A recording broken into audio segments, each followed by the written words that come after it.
ഇന്ന് ഒരു സാമ്പാർ ഉണ്ടാക്കാം. മുരിങ്ങയിലയൊക്കെ ഇട്ടുള്ള ഒരു സാമ്പാർ, മുരിങ്ങയില സാമ്പാർ. അതിനിത് തുവരയാണ്. ഒരു 3/4 കപ്പ് തുവരയുണ്ട്. അതിലേക്ക് ഒരു തക്കാളി, ഒരു സവാള, ഒരു പച്ചമുളക്, ഒരു 5 അല്ലി വെളുത്തുള്ളി അരിഞ്ഞത്, പിന്നെ ഒരു കായത്തിൻ്റെ ഇത്രയും കട്ട, അല്ലെങ്കിൽ പൊടി ആയാലും ചേർത്താൽ മതി. ഇത് കടുക് വറക്കുമ്പോൾ പൊടി ചേർത്താലും മതി. ഇതെല്ലാം കൂടി ഇത് ചേർക്കാം. 1/4 ടീസ്പൂൺ മഞ്ഞൾപ്പൊടി, 1/2 ടീസ്പൂൺ ഉപ്പ്, വെള്ളം ഒരു 1.5 ഗ്ലാസ് ഒഴിക്കുക. ഇനി ഇത് അടച്ച് ഒരു 5 വിസിലാകുന്ന വരെ കുക്ക് ചെയ്യാം. കടുക് വറക്കാം. അതിന് വേണ്ടി വെളിച്ചെണ്ണ 2 ടേബിൾ സ്പൂൺ വെളിച്ചെണ്ണ, 1/4 ടീസ്പൂൺ കടുക്, ഇത് 1/4 ടീസ്പൂണിൻ്റെ പകുതി ജീരകം, അതിലേക്ക് 25 ചെറിയ ഉള്ളി അരിഞ്ഞത്, ഒരു ഉണക്കമുളക്, കുറച്ച് കറിവേപ്പില, അത് ഇടാം. മുരിങ്ങയിലയാണ്, ഒരു 2 പിടി മുരിങ്ങയിലയുണ്ട്, അത് ഇതിലേക്ക് ഇട്ടൊന്ന് മൂപ്പിക്കാം.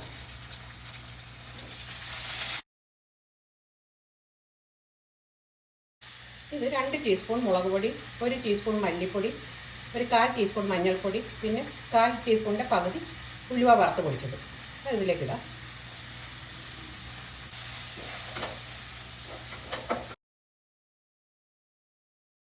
പച്ചമണം മാറുന്ന വരെ ഒന്ന് ഇളക്കി കൊടുക്കണം.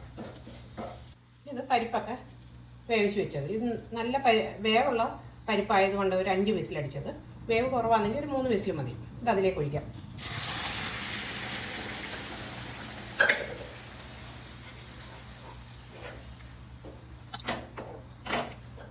കുറച്ച് വെള്ളം കൂടെ ഒഴിക്കാം. ഇത് ഒരു നെല്ലിക്ക വലിപ്പത്തിലുള്ള പുളി, പിഴുപുളി, കുറച്ച് വെള്ളം ഒഴിച്ചു ഇത് പിഴിഞ്ഞെടുത്തതാണ്, അതൊഴിക്കാം. ഉപ്പ് പോരാങ്കിൽ ആവശ്യത്തിന് ഉപ്പ് ഇടാം. കുറച്ച് ഉപ്പിടാം. നന്നായിട്ട് തിളക്കട്ടെ. തിളച്ചിട്ടുണ്ട്. ഇനി ഇത് ഓഫാക്കാം. ഇനി ഇതൊന്ന് അടച്ചു വെക്കാം. 1/2 മണിക്കൂറായി വെച്ചിട്ട് ഇനി ഒന്ന് എടുത്ത് നോക്കാം.